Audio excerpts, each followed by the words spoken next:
we are here with Ryan, and we're in his basement, or we call it the lever dungeon, but this machine doesn't have any levers. Well, I guess it does. It is. There's a lever here technically and a lever here. Yeah, technically, but this is a hydraulic espresso machine. And I think this is one of the most unique machines out there. They don't make them like they used to. It's way overly complicated for what it does, but it's really cool that it can do it. Yeah, but I just want to show you guys this machine and how it works. We're gonna have Ryan tell you about what it is. We're gonna pull some shots on this, but it is just probably one of the a handful of working hydraulic machines in the entire country. I honestly don't know anyone that has one working in the U.S. I know people who have a lot of display machines, but that's about it. Yeah. So, So check this out. We did pull some coffee on it. Gonna roll those clips now, but I really think this deserved its own video, and that's why we're gonna put it up here. But the rest of today, if you want to see any of the other stuff, we're gonna have like some bigger videos coming out. Just so much cool stuff, but it's just rare to see something in this condition, to see it working, and the coffee coming off of it is tasting amazing.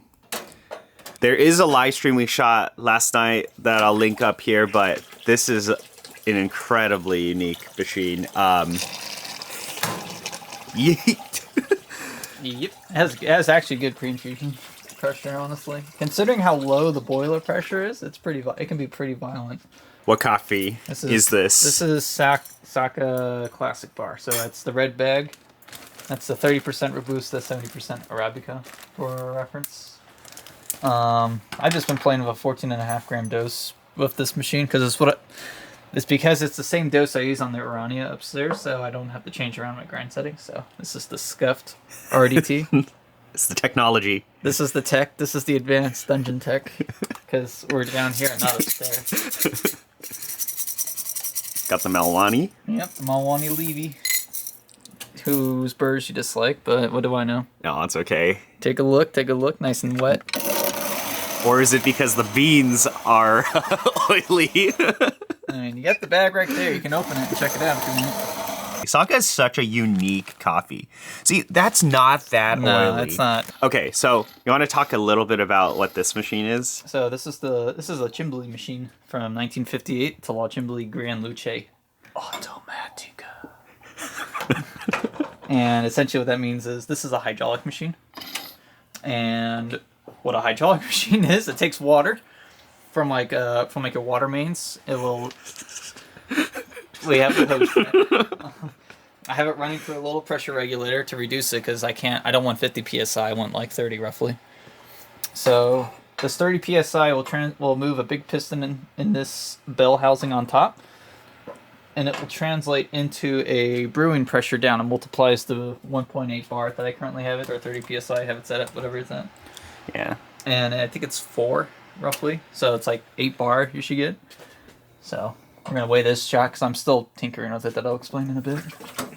But yeah, this is a shot that you'll.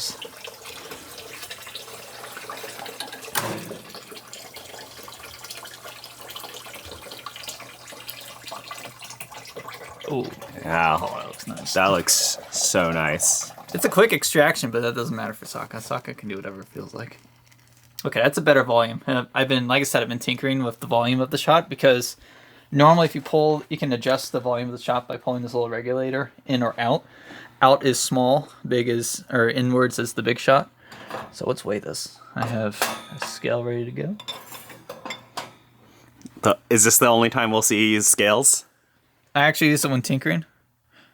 20 grams. 20. So I'm going to have to... But look at that. That's beautiful. So wow. You can drink it without the sugar, but I can give you some sugar too. That's the jar, the ceramic jar. So if you come here. So I'm going to adjust it right now.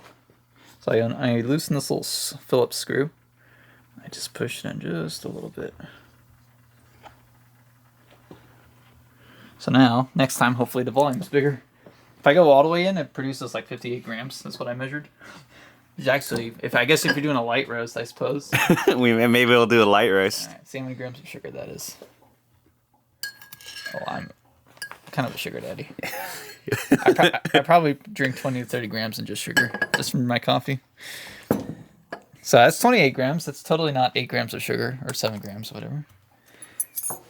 I put too much. I'm used to a bigger shot. There you go. Thank you. That's yours. You got LM cup. Yeah, that was a gift when I visited Seattle and I saw Kentucky. Oh yeah, here's the nice thing about this. You can almost immediately just pop it out, and it's dry. oh yeah, Easy to knock out. oh yeah. I'll show you. It pops out. Sick. My levers sometimes can do it, but it's not as. It can sometimes feel a little messy, but yeah, it's actually a really nice quality of life thing. Surprisingly. But yeah, I mean, you just turn it and you're good to go. Yeah. So if you want to flush your group without wasting as much water, you can just flick it a little earlier. So this thing flicks. There's a little hook right down there that this thing will catch onto, and it keeps it in place until there's a little piston inside that when it rises upwards, there's a little rod inside that will push against the piston as it rises, and this forces it to go down like that. And then when that happens, it will change the flow of water from making the big piston go up to starting to make it go down. I got my Saka here. Nice. No, I'm not seeing dripping. So A third of this is sugar. yeah, yeah, you gotta embrace it. You know, that's almost all my sugar intakes. Like I'll have a little bit of sugar elsewhere, but I don't eat candy or anything. This is actually the first shot I'm gonna have of the day, so. Oh, that's interesting. I mean, it's super sweet, obviously because of that sugar, but this is the interesting thing with Saka is you'd expect it to be a lot darker, a lot more like punch you in the face with those bitters. Maybe it's the sugar, maybe it's the shot, or maybe it's something going on. It's a little bit of everything. It's a little bit of everything, but it's all kind of just nicely like blended together. I get this really nice. I think it's like a caramel note or something. And so it's really for Saka, sweet. there's 4 primary flavors that I aim for. There's 2 nuts, so like almond, walnut, chocolate, apricot. So more than 4, I should say, and the caramel flavor as well. And then I just call it general earthiness. Yeah, like, but I don't think there's like that crazy earthiness associated with super darkly roasted coffee. No, if you get dark enough, it's just gonna be burnt. But I'm tasting this, and like you look at these beans, and you're just like, these should be dark, right? This should be burnt, right? But you're tasting it, and it's like just not that, which is weird, right? Because you're like, oh, that's it's like kind of a weird mismatch. At least as someone who drank a lot of Pete's Major D's, like Pete's Major D's is my reference of what a dark roast is. And it's just interesting to see this very different approach to dark roast. But obviously, like we're pulling it on a very I want to say time period. It's an appropriate coffee. Probably, I don't know, to be honest, the coffee back then is probably a little more burnt or lower quality. Mm-hmm. I mean, Saka is kind of an enigma. Not an enigma. It's more of an anathema. It's not what you expect, which is why I like it so much. To be honest, I don't know how much I should drink it because we're gonna drink more. But yeah, it's sweet. Obviously, like there's sweetness because of the sugar, but the body and the texture of the shot are all just so nice. And there's just like I think that sugar in that ristretto really bumping up that caramel. Like it's basically like a caramel's a good shot. Flavor. I like chocolate, the caramel, and the nuts. Those are the big. I guess those are the big 3. But the nice thing about this is like I am enjoying the texture. I think it's one the shot style, but also this machine. It's giving us this really nice syrupy texture, but it's not overwhelming in a sense that the body's not crazy. Yeah, but it's smooth. It's not a foam. Yeah, it's not foamy. Yeah, and that's what's really nice because like some of those levers up there, they can get a little too hot at times. In theory, so that's less. It's not necessarily the machine that's primarily causing that that nice body feel. That's just Saka because I can do that on all my machines that we can demonstrate. Yeah, I forgot to turn the light on. Oh yeah. Yeah. So yeah, outside of the water, using its pressure to pull the espresso, it also has temperature management. So like I said, the water, I don't think I've said this actually. So the water coming from the house main is cold compared to like what's going on in the boiler. So every time fresh water goes in and out of the housing up top, it will, let's see. Yeah, you can feel it a little bit. So if you feel this guy, just put your hand against it. Now feel it against this guy, who I haven't used as much. Okay, that's warm. Definitely warmer. So like this water will regulate the group from becoming too hot while it's pulling back-to-back shots, which is what the patent. That's literally what the patent says too. You just have the patent? I had the patent because I needed it to understand what was going on. Because I didn't know there's hardly any reference materials. Like there's very few videos of even showing these machines running, like the hydraulic groups. Like that is this machine, the Gran Luce in particular. This is the only one I have seen that I've seen running. Like literally, there's a few machines that came after this model. So the Pitagora, the M15, the M20, and the M25. They all had hydraulic models. There's a few videos between those 4 machines that have a demonstration of it working, but that's really the only one I know of for the Gran Luce, which was so that was the first machine Cimbali made that had the hydraulic groups. The only downside of that primarily is there are pieces of the group that are made of, I think it's aluminum or cast something. It can be eaten by water if you don't like drain it when you're not using it. Oh, it's a Cimbali problem with a lot of their machines. They like using aluminum. Yeah. Yeah. So it's like I had to use these figures. Now the group is a little different compared to what is actually being shown, but the theory of operation is the same. There's like a tiny difference in the valve arrangement there, but besides that, I could use this as a reference to figure out what I needed to do to make it work. And this is March 24th, 1959. Yeah, the original patent was April 1956. So like they started mass producing this machine in 1958. This was made during the first year of production, but they're apparently playing around with it a little earlier than that. And I don't know who was the first company to actually document or patent a hydraulic machine, but it was all around the same time. There were companies working on their own version of a hydraulic machine. Like there were multiple companies literally designed their own version of the hydraulic group. So there was no one single patent or design theory that all the other companies tried to copy, basically. Yep. They could copy the theory of how it works, but like the actual valve design, the pipes, the housing. Yeah, I mean, it looks like an engine. You look at this and you're just like... Yeah, it's a V8. V8. Sometimes it's a leaky V8. So far, I think what's been happening is... when you hear hisses, like sometimes you got to figure out if it's internal or if it's like an actual leak. And I think it's just the machine gurgling. I mean, with machines this old, it's just a lot of noises. There's a lot of gurgling, but there's some noises that you want to be concerned about. There was a small leak I was dealing with that I actually think I finally fixed it on one of the sight glass fittings. Yeah, but this is in beautiful condition. It is in very nice, original, preserved state. Unfortunately, the plexi broke at some point in the past, and I had to reattach that. I literally did that yesterday. It's like this had no plexi right before you came.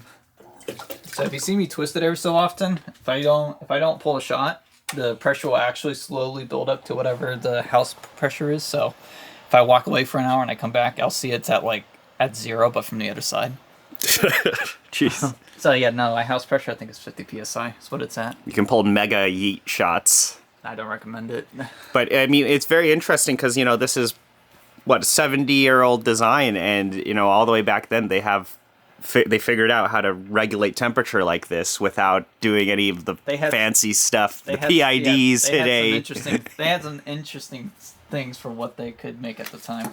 Like it's all just valves. It's just valves and water instead of all this electronics. Valves that can fail. The only thing that can fail is the gaskets. So what was happening yesterday was there were some very small drips happening from the bottom of both of these V8s. But what I suspect was happening is that when you first fix the machine, you have to, when they go through a couple of heat cool down cycles, the gaskets will very slightly expand and then decontract a bit. So you got to tighten it after. So after going through a couple of heat cold cycles, what I would do this also applies to any of the boiler bolts, the fittings, the nuts. I will turn on the machine when I fix it up for the first time. I'll let it heat up to boiling point, then turn it off. No pressurizing. Let it cool down fully, and you can crank it surprisingly far afterwards. Yeah. And you can do it a few times. Like those enormous group nuts on the group neck. Like I think I've tightened those 3 or 4 times now. It's like, because that uses there's 2 gaskets sandwiched, one on the outside, one on the inside, because those are mounted via, there's a big brass flange that's right behind the boiler on the inside. And it literally is, it's a concave shape like that. That is, it rests against the boiler with a very large gasket inside.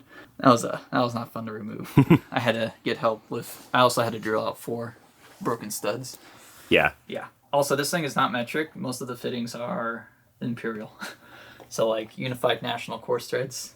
I thought it was, there's another thread. It's called British Standard Whitworth threads. It's similar to imperial UNC threads, but the pitch of the threads are a little different. It's 55 degrees, vice the 60 degree of the regular threads that you are expecting. Thankfully, it's not PSW because those are way harder to get. Yeah, but this is such a cool machine. Okay, so we pulled a shot here, and it was tasting great. And now we're gonna go and adjust this little nut here to give us a larger volume shot. But it's very interesting because all this is doing, right, is it's controlling the amount of volume that gets into there, or how does that exactly work? Well, the piston just rises higher up. So okay, so we're adjusting the piston. So this will adjust when yeah. the little piston will touch the pin that this guy controls. And if you push it all the way in, that's the highest setting. So the piston will go up the farthest distance before coming back down, which is the farthest height above the inlet hole that the water comes in from the boiler. And there you go. It's your bigger shot. All right. But let's go ahead and do that, and we will pull another shot. But it's crazy that you have both of the groups are, they definitely are working. That's stainless. The one on the right's chrome. Okay. Because they're weird like that. But we have the temperature differences because we've been flushing all the water through this one here. Yeah. Or this is kind of like a very, I guess, ingenious way of doing temperature management back in the day. Yeah, this is one of the earliest temp management patents I've seen. There's probably a few out there that I forgot about, but like this is the first one that I think was fully implemented on such a large scale, if nothing else. Yeah, but like even back in the day, right, you could have one group set up for shorter ratio drinks and larger ratio drinks, right? This is so different. Totally. Nowadays, so you got all these fancy machines with all the different buttons that are like programmed to, different pressures and volumetrics. You don't need independent boilers. Yeah, but although you're not making it that much simpler, to be fair. But this is all running off of a single big. Yeah, so he's getting the heat patina. So when you first start out, it's like a nice rosy copper color when you haven't used it. But as you use it, it develops a heat patina where it goes from like pink copper color to like a very orangey color. Now it's getting to the dark purple. And it will either settle on like a gray color or a gold color. So what's the size of this boiler? 15 liter. 15 liters for 2 groups. For 2. And then you get independent management of temperature because we're running through these beautiful V8 looking valves. All right, so we're going to go pull a larger shot now. Big boy. The big boy shots. So this was one of six machines. 6 machines that I purchased from a guy in New York, like near Yonkers area. His name was Chris. He actually responded to a Craigslist wanted ad that I've had up since like 2021. A little surprised about, because he was the first serious response to that ad I've had. It was all spam before that. He had some very interesting machines on offer. Some of them I already had, like, of course, the 1 group president. I already have a 2 group president. I technically have a Fimo Rani already, but it's an earlier one that he had. He reached out to me, and I very quickly responded after.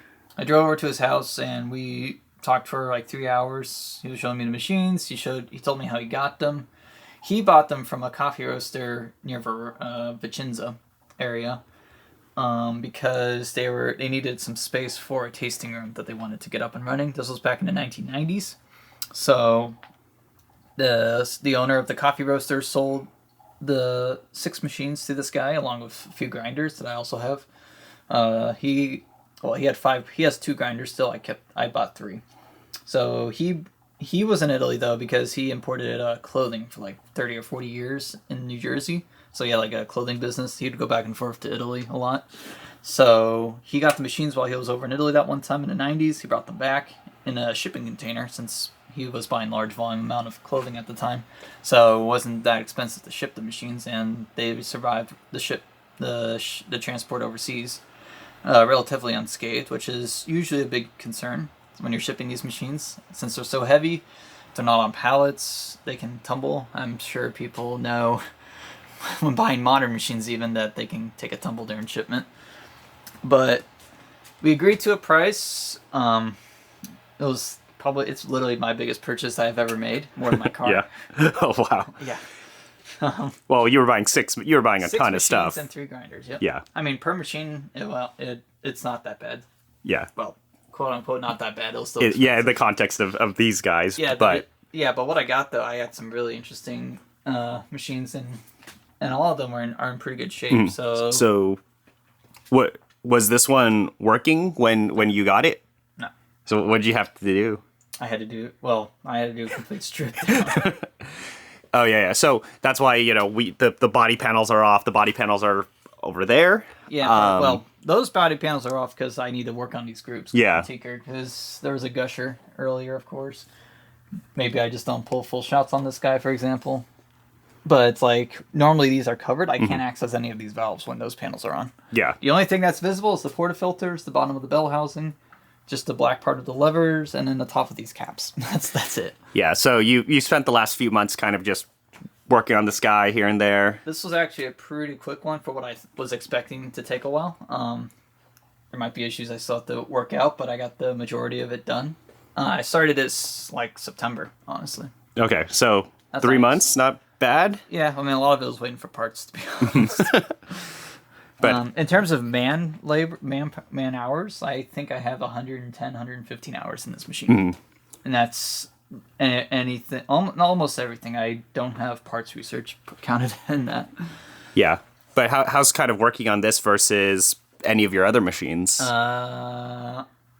Cimbali, if they're not using the aluminum boiler lids or they're not using weird materials, it's okay. The issue that you would normally run into with these older Cimbali machines is you see the K-frame, like that frame right there, that holds the boiler to the frame. Those are made of aluminum.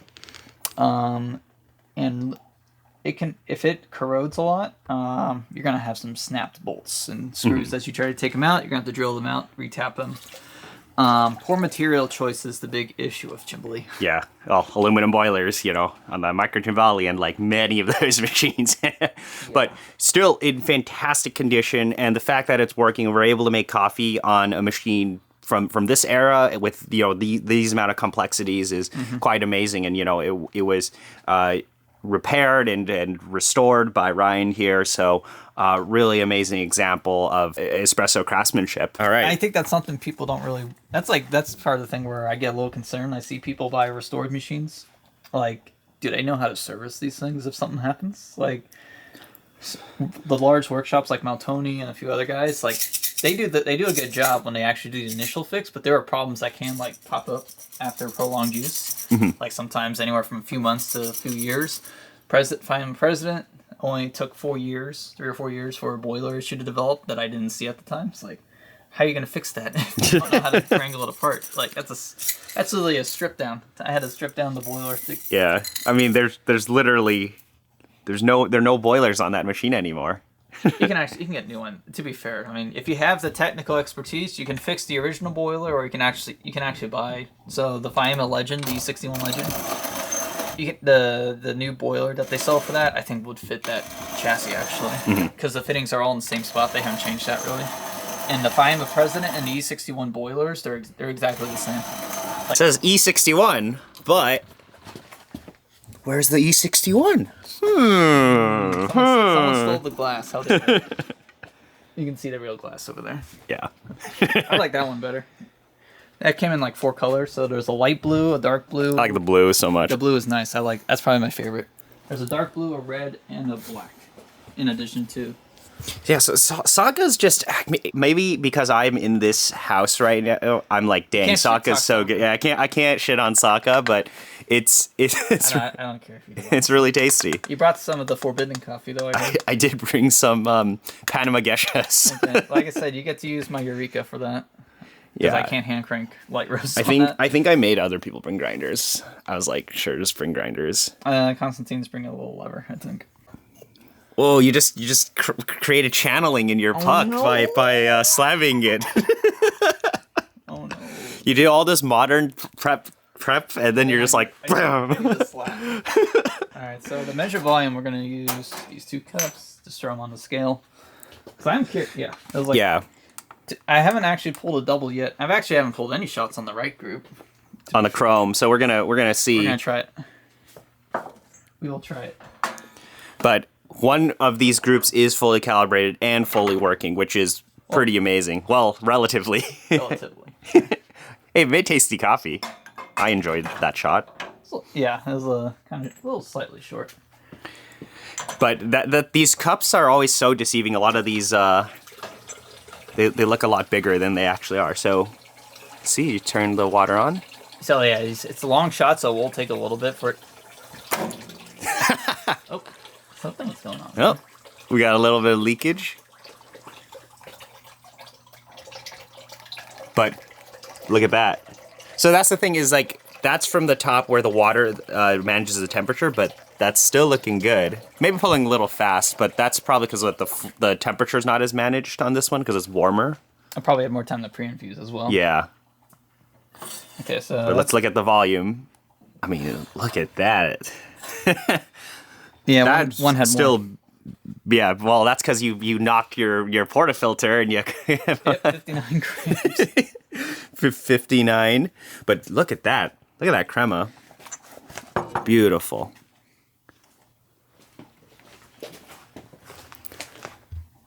Already added sugar though. Can you add sugar into mine? Yeah, I'll get to that. Yeah. Probably gonna be slightly thinner, but still, Saka always tastes great. It's fine.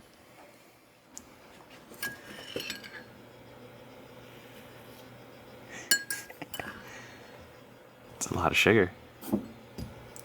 You don't have to worry about the sugar. There you go.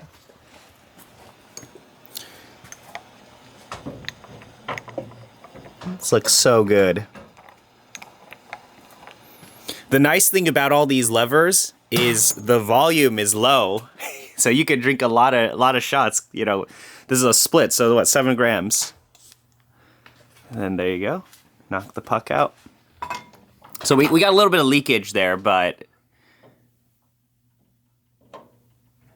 Let's see. So if it rises up, the water's collected on the bottom of it.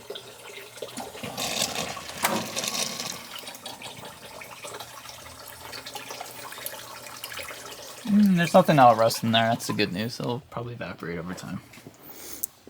So this one, so the right group just might be restricted to like low volume groups. So I didn't see anything squirt that time. all right. So I got my second shot. This is pulled a little longer. A little bit. So this is interesting. Still really tasty. The texture is not, I guess, crazily heavy. I mean, it wasn't even that heavy from the other shot. It was pretty thin. But It was pretty thin, to be fair. still really sweet.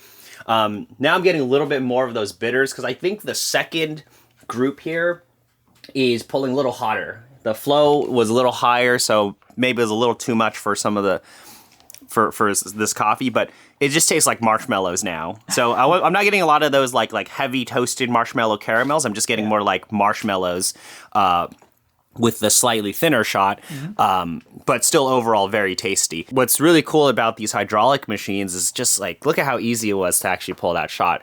I mean, you didn't have to go like, Yeah, you just twist it. you just twist it, let it take care of it for you. And back in the day, you could have each of these groups programmed for those different volume drinks, right? So, like, I totally imagine that this one would have worked great in a cappuccino. This one, I actually think that longer ratio is tasting pretty good too. It wasn't bad. I mean, I mean, it's hard to make Saka taste bad. It's not my preference. I have it a little differently, but here we are. What's interesting about both of the shots that we've had off of this, and maybe it's the coffee, is this aftertaste is not harsh at all. It's not bitter. Yes, you can tell it's a darker, more developed coffee, but it is sweet. You know, for me, what's really interesting is trying to get stuff like period correct, I guess, like getting kind of that setup. It makes it, I think it makes the experience just so much more enjoyable. Mm-hmm. But, you know, we had our coffee pulled by a master, the lever master, but there are no levers on this. There's different levers. Different levers. Not the ones you're looking for. But yeah, this is just such a cool example of history of, you know, now the technology has gone very crazy, I guess. Yeah, a little overboard. But this was how they were doing it back in the day with the temperature management, with you know, just valves. And it's such a unique machine to just have working, right? Probably still the machine. I mean, if anybody was watching this video and you know of one that's working, let us know. You probably would know who that is, but I don't know. I hear stories of people that used to have these machines like 20 years ago, 30 years ago. Not this machine, but the ones after it, the models. Yeah, but they made hydraulics through like the 80s, basically. Then they kind of died down. But this is so cool. So really want to thank Ryan here for showing it off and making me some really tasty espressos. Yeah, this thing can't do milk drinks at the moment, unfortunately. But it's in beautiful condition, and you know, we're gonna be making some more videos, so check those out. But I really wanted to make this its own video, so yeah. Also a little lever. Cool. But thank you guys for watching this video, and also check out Ryan's YouTube. I'll link that in the description. I don't post a huge amount on there, to be honest. You post some cool, really cool stuff though. All right, bye.